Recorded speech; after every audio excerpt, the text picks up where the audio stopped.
크게 아멘으로 화답합니다. 할렐루야.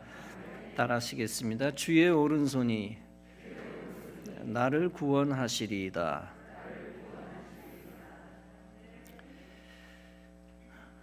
아담 스미스라는 사람이 있었습니다. 그는 국부론이라는 책을 썼습니다. 워낙 유명한 경제 서적이다 보니까 그의 이름을 모르는 사람이 없습니다. 그런데 그 국부론을 유명하게 만든 문장이 있습니다. 다름 아니라 보이지 않는 손입니다. 이 보이지 않는 손이 경제 활동에 영향을 끼친다는 겁니다. 물건을 생산하는 자와 물건을 사는 자가 있습니다. 물건을 생산하는 자는 지주와 노동자입니다. 물건을 사는 사람은 상인이며 소비자입니다. 생산자들은 자유롭게 자기 이익을 위하여 최선을 다합니다. 이익을 창출하기 위하여, 이익을 만들기 위하여. 이익을 위해 투자하고 일도 열심히 합니다. 그런데 이들은 처음부터 남을 위해 노력하는 자들은 아니라는 겁니다. 공익을 위해 투자하거나 열심히 일하는 것도 아니라는 겁니다. 그런데 결과적으로 그 이익은 남을 위해 도움이 된다는 것입니다. 결국 보이지 않던 손에 이끌려 사회의 이익을 증진시킨다는 겁니다. 그러면 만약 처음부터 사회의 이익만을 위하여 노력하고 증진하려고 의도하면 어떻게 될까요? 쉽게 말하면 인간의 보이는 손의 역할입니다. 억지로 경제에 간섭하는 것입니다. 그렇게 하면 훨씬 더 사회에 큰 이익을 가져다 줄까요? 스미스는 그것을 부정적으로 봅니다. 자기 이익을 위해 노력한 것보다도 결과가 안 좋다는 겁니다. 따라서 스미스는 일례로 강제로 수입을 제한하는 것을 반대합니다. 스미스는 사람들이 공짜 타령하며 강제력을 행사하는 것을 비판하고 또 공익을 내세워서 강제력을 행사하는 것을 비판합니다. 공익을 위한답시고 무역에 영향력을 행사한 사람들을 비판합니다. 결과적으로 그들이 사회에 기여한 것이 없다는 것입니다. 따라서 보이지 않는 손에 맡기라는 것입니다. 보이지 않는 손이 알아서 경제를 다스리고 결정한다는 것입니다. 가격도 보이지 않는 손이 결정한다는 것입니다. 그것이 최선의 결과를 가져온다는 것입니다. 그는 보이는 권세자의 간섭을 망국적으로 봅니다. 어떤 사람들은 그가 말한 보이지 않는 손을 신이라고 여깁니다. 기독교식으로 말하면 하나님이죠. 그러나 실제 그가 보이지 않는 손을 신이라 여겼는지는 알 수 없습니다. 단지 어떤 경제 원리를 강조한 말일 가능성이 높습니다. 그런데 놀라운 것이 있습니다. 그것은 그가 보이지 않는 손이라는 말을 자주 한 거가 아니라는 겁니다. 딱 3번밖에 한 적이 없다는 겁니다. 얼핏 생각하면 그가 툭하면 보이지 않는 손이라는 말을 했을 것 같습니다. 그러나 극히 드물게 사용했다는 것입니다. 아무튼 그가 말한 것이 후대에 계속 회자되고 활용됩니다. 그 말 때문에 그가 더욱 유명해졌습니다. 그 말은 경구처럼 되어 경제학에서 고전처럼 되어버렸습니다. 만약 그가 보이지 않는 손이 겨우 가격 결정이라면 문제입니다. 그의 보이지 않는 손이 가격 결정이다 라고만 한다면 그건 문제입니다. 가격 결정은 실패할 때도 많기 때문입니다. 가격 결정이 실패하면 경제는 추락합니다. 따라서 경제의 근원적인 힘, 보이지 않는 손은 전능하지 않습니다. 경제학자가 주장하는 좁은 의미의 보이지 않는 손은 불완전합니다. 그 보이지 않는 힘이 수많은 변수에 의해 휘청거릴 수 있습니다. 이 경제 원리로서의 보이지 않는 힘과 차원이 다른 힘이 있습니다. 바로 전능하신 하나님의 보이지 않는 손입니다. 하나님의 손은 인간이 역시 볼 수 없는 손입니다. 그러나 보이는 모든 손을 능가하는 절대적인 손입니다. 그 손으로 하시는 모든 일들이 온전하고 완벽합니다. 하나님은 그 손으로 우리를 구원해 주셨습니다. 그 손으로 우리를 위로해 주시고 소생시켜 주셨습니다. 그리고 그 손으로 우리를 지켜주시고 인도해 주셨습니다. 본문은 그런 구원하시는 손, 지켜주시고 인도해 주시는 하나님의 손을 강조합니다. 본문은 말씀합니다. 내가 고난 중에 다닐지라도 주께서 나를 소생시키시고 주의 손을 내미사 내 원수들의 진노를 막으시며 주의 오른손이 나를 구원하시리로다. 주께서 나에 관한 것을 완전하게 하시리이다. 본문의 시는 다윗의 신앙 고백입니다. 그가 하나님의 도우심을 하나님의 손으로 표현합니다. 주의 손을 내미사 내 원수들의 진노를 막으신다고 했습니다.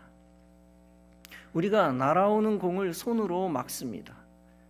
이처럼 하나님은 보이지 않는 손으로 원수의 공격을 막으신다는 것입니다. 하나님이 실제 인간처럼 5손가락을 가지셨다는 뜻이 아닙니다. 투명한 거대한 손으로 각 사람에게 다가오신다는 뜻이 아닙니다. 지구상에 수억 명의 그리스도인이 있습니다. 그 각 그리스도인들을 하나님이 수억 개의 손으로 도우신다는 뜻이 아닙니다. 하나님은 전지전능하신 하나님입니다. 하나님은 시간과 공간의 제한을 받지 않으십니다. 따라서 하나님은 수억 명의 그리스도인들을 동시에 도우실 수 있습니다. 하나님은 많은 손을 필요로 하지 않습니다.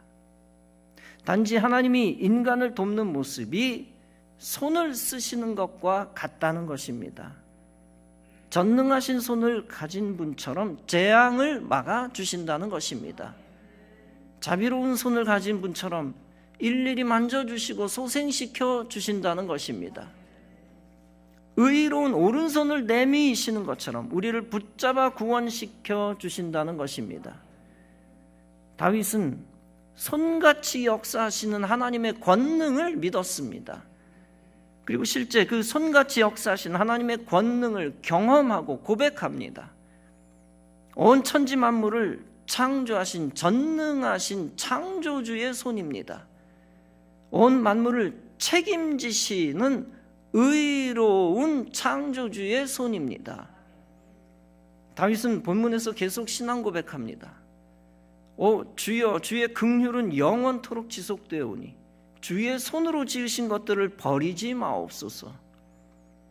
다윗은 생명도 사망도 하나님의 장중에 달려 있다는 것을 알았습니다.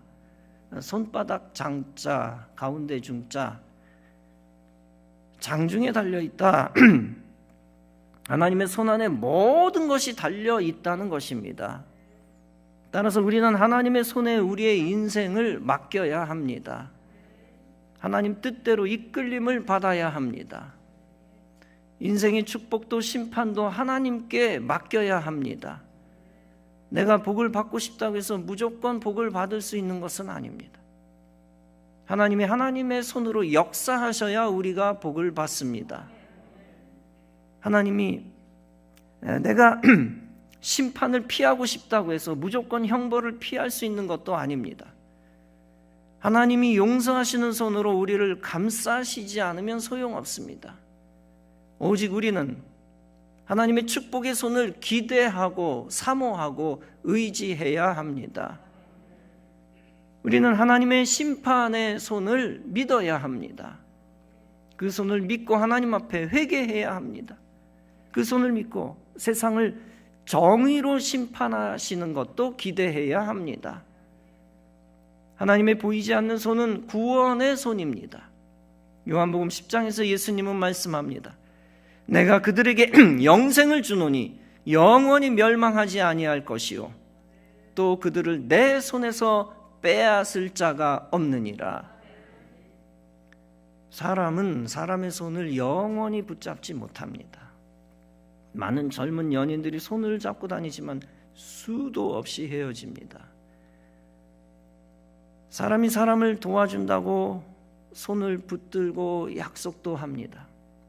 그러나 약속을 파기하는 일이 비일비재합니다. 인간의 역사는, 인류의 역사는 약속 파괴의 역사입니다. 반대로 우리 하나님의 손에 인생이 붙들리면 성공합니다. 구원하시는 보이지 않는 손으로 우리를 붙드십니다.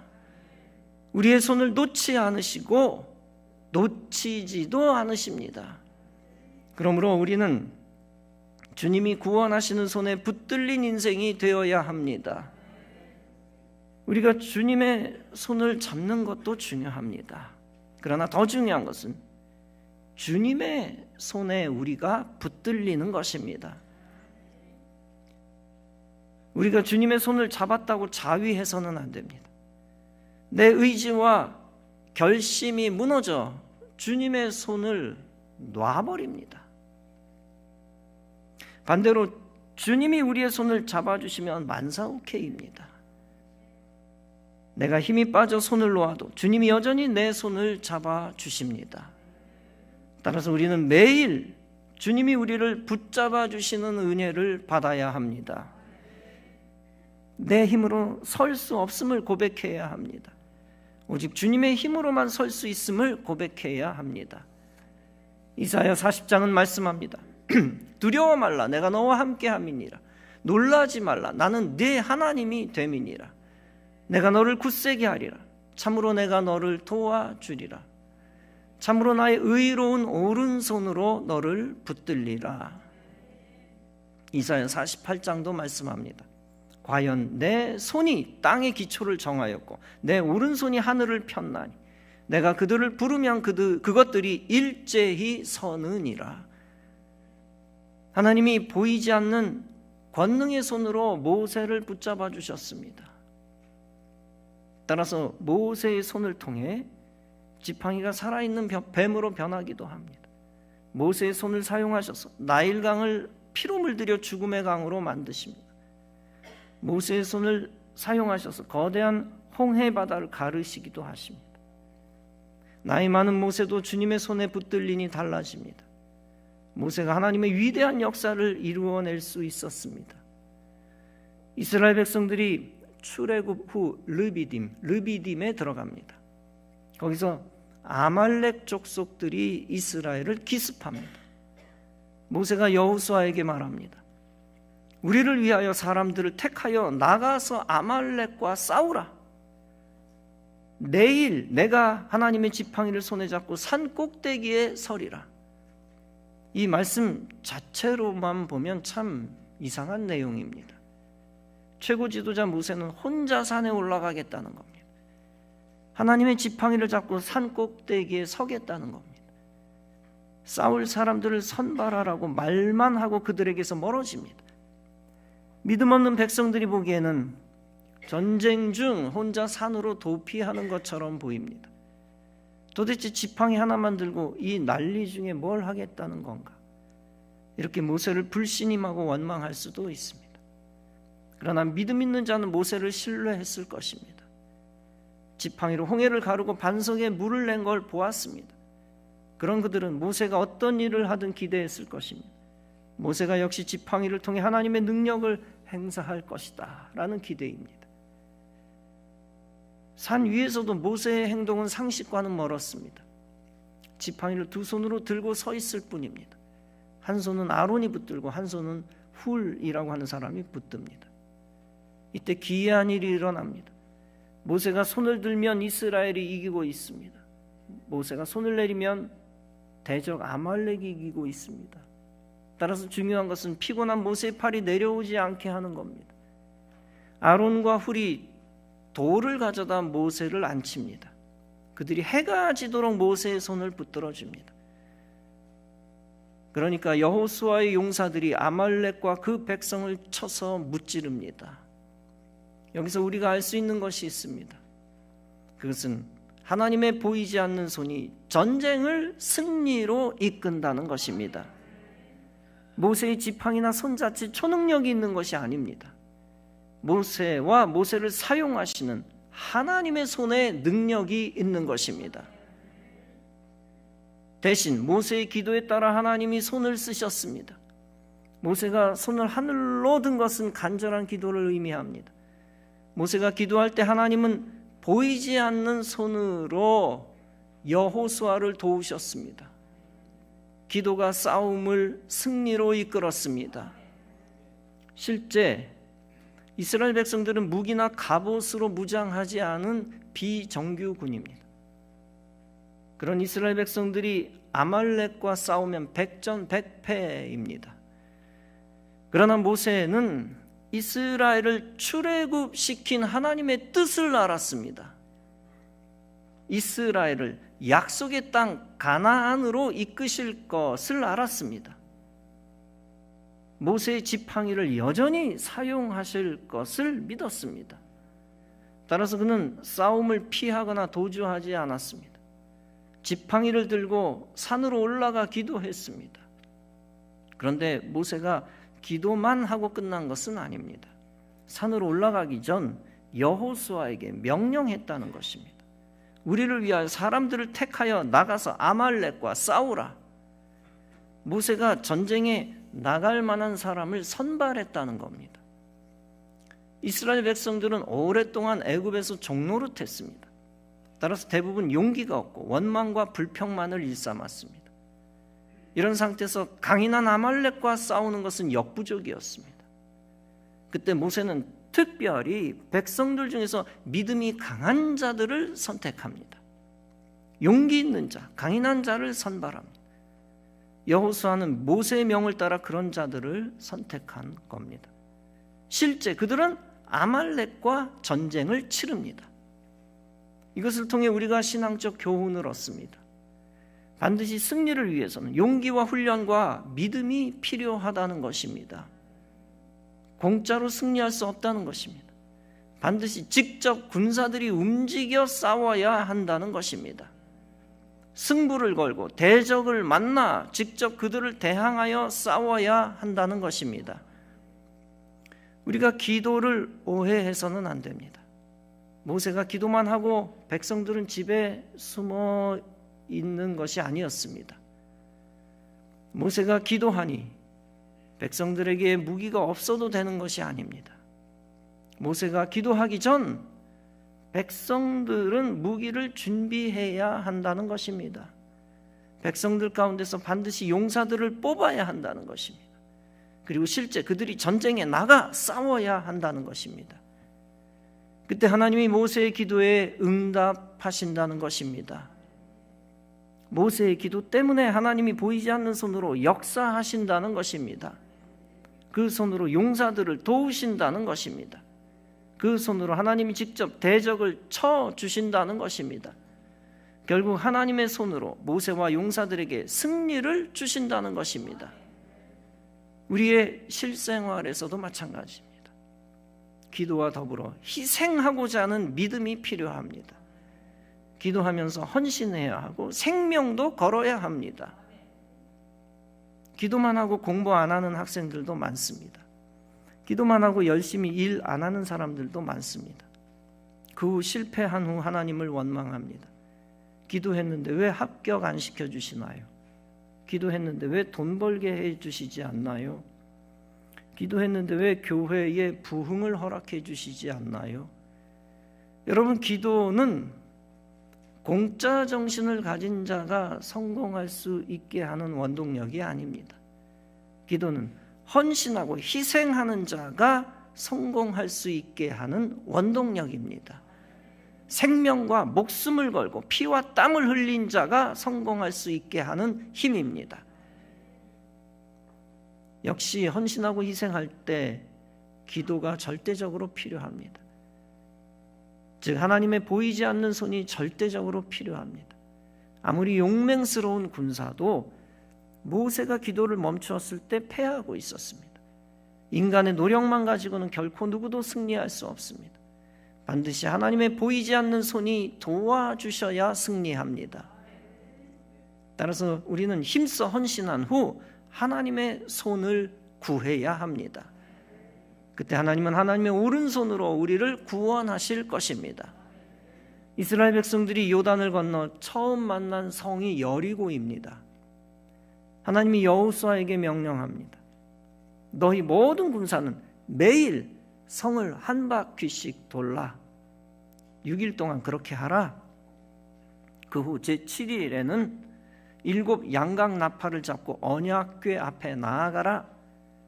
그날에는 제7일에는 성을 한꺼번에 7번 돌라. 제사장들은 나팔을 불라. 그 소리를 들은 후 백성들은 다 큰 소리로 외쳐 부르라. 이 명령에 따라 이스라엘 백성들이 순종합니다. 여리고성을 돈다는 것은 무슨 뜻일까요?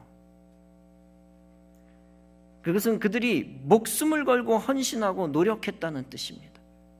하나님의 손에 생명을 맡겼다는 뜻입니다. 이스라엘 백성들이 성을 돌 때 여리고 백성들이 공격할 수도 있었습니다.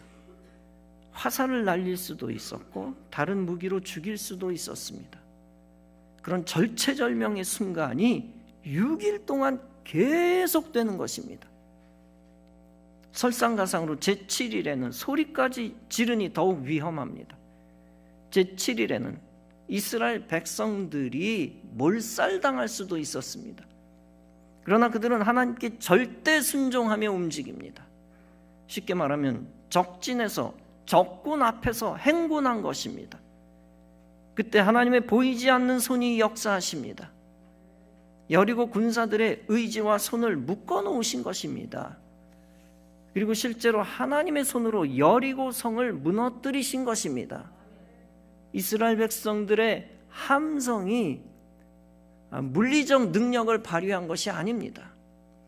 오직 보이지 않는 하나님의 손으로 하나님이 여리고 성을 직접 치신 것입니다.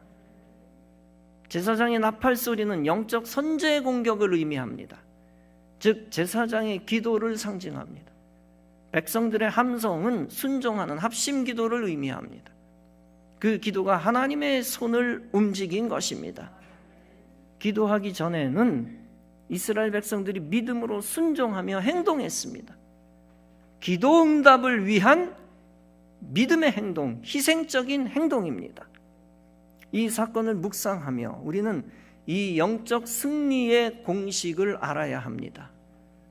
그것은 우리를 구원하시는 유일한 힘은 하나님의 오른손이라는 것입니다. 우리를 지옥 권세에서 건져 천국으로 인도하시는 힘도 하나님의 오른손입니다. 우리를 환난 가운데서 건져 평안케 하시는 힘도 하나님의 오른손입니다. 우리를 대적의 공격을 막아 생명을 지켜주는 힘도 하나님의 오른손입니다. 인간의 힘으로 감당할 수 없는 환난이 많습니다. 내 힘으로 감당할 수 없는 재정적 환난이 있습니다. 내 힘으로 벗어날 수 없는 치명적인 질병도 있습니다. 내 힘으로 해결할 수 없는 파괴된 인간관계도 있습니다. 내 힘으로 해결할 수 없는 사업의 문제도 있습니다. 내 힘으로 해결할 수 없는 육신의 한계도 있습니다. 그리고 내 힘으로 해결할 수 없는 죽음의 문제도 있습니다.